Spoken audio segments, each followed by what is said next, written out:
So hi, this is Pinoy Extreme and nandito tayo ngayon sa UP Food Hub.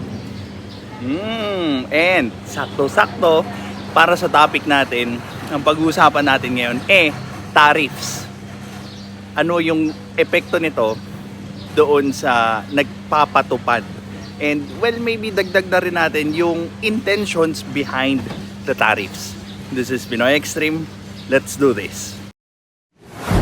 This is Pinoy Extreme. Okay, like for example, lalagyan ko ng tariffs yung mga sasakyan na galing US, Japan. So, ang magiging epekto nun is yung mga products na manggagaling doon sa bansang yun is going to be a bit pricier, of course. Depende doon sa percentage ng tariffs na inangkat. Now, ano yung possible effect nun? Of course, depende sa product. Pwedeng hindi na mabili yung product na yun. Kasi nga, mas mahal. So, ang isa sa thinking ng bansa na nagpapatupad nun is to be supporting yung alternate product. Like for example, doon sa mga sasakyan, ano bang mga Pinoy made na sasakyan? Like for example, sa RAW, mas mapipilitan tayo na gumamit nung mas murang sasakyan na gawa sa bansa natin.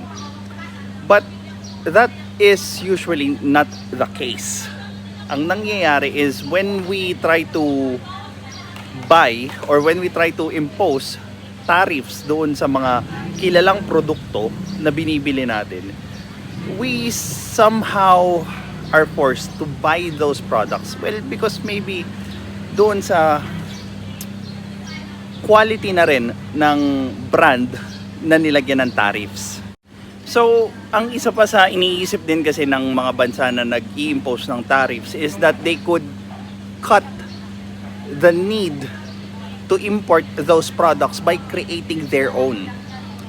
But may mga bagay kasi talaga na hindi naman sadyang magagaling yung mga bansang nag-i-impose ng tariffs doon sa produkto na binubuwisan nila ng mas mataas. Kaya ang ending, napipilitan pa rin gumawa or kumuha yung mga tao nung mga products na in-import sa ibang bansa because it's really not just the same. Diba? So, maganda naman yung intention behind the tariffs. But, kung hindi handa yung bansa doon sa kakulangan ng mga ini-import nilang products, it could have a double-edged sword effect on them. Babalik sa kanila yung pagtatarif nila because yung product na binibili ng market nila or ng mga tao doon sa loob ng bansa is going to be much higher. Ngayon, ang challenge na ngayon doon sa bansa na yun, how can they actually make their people buy their locally produced goods? Make sense? And this is Pinoy Extreme. Salamat and have a good day.